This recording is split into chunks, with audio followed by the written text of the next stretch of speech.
For most of his life, Michael Jackson believed fame was protection. He believed that if the world loved you enough, nothing bad could truly reach you. And for a long time, it seemed like he was right. From the moment he stepped on stage as a child, applause followed him everywhere. Crowds screamed his name. Records shattered. History bent around him. Michael Jackson didn't just feel famous, he felt untouchable. But slowly, quietly, that belief began to crack.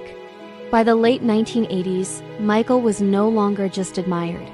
He was observed, watched, analyzed. Every move, every word, every outfit became a headline. Fame stopped feeling like celebration and started feeling like surveillance. People who were once invited in suddenly wanted something from him. Attention, access, control. Michael noticed something unsettling. The louder the applause, the closer people tried to get, and not always for good reasons. There were moments that changed how he saw the world. Fans showing up at his home uninvited. Strangers reaching for him in public. Security constantly tightening. Michael couldn't walk freely anymore. Even silence was rare. And then came the realization that truly shook him. Fame didn't stop rumors. It didn't stop manipulation. And it definitely didn't stop people from rewriting who he was. Michael began withdrawing, not because he didn't love people, but because he no longer knew who to trust. Public spaces became dangerous.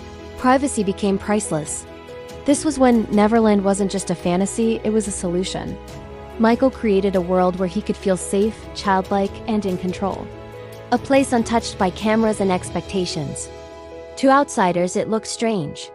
To Michael, it felt necessary. He once said that fame was the loneliest thing in the world. And the lonelier it became, the more he tried to escape into creativity, imagination, and isolation. What most people didn't understand was that Michael wasn't running from the world. He was trying to survive it. The media, however, didn't see it that way. His need for privacy became suspicion. His differences became mockery. His silence became a story written by others. And Michael stopped correcting them. Not because he didn't care, but because he learned something painful. Defending yourself doesn't always change the narrative. Sometimes it only feeds it. As the years passed, the distance grew. The world saw an icon. Michael felt like a target. Fame, once his shield, now felt like exposure.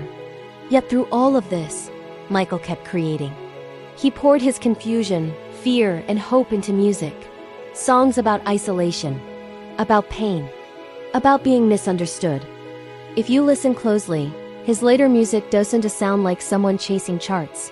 It sounds like someone asking to be seen as human. Michael Jackson didn't stop believing in people, but he stopped believing fame would protect him. And that realization changed everything. How he lived, how he trusted, and how alone he truly felt at the top of the world. If this changed how you see Michael Jackson, subscribe, because behind the spectacle was a human story far deeper than the headlines ever showed.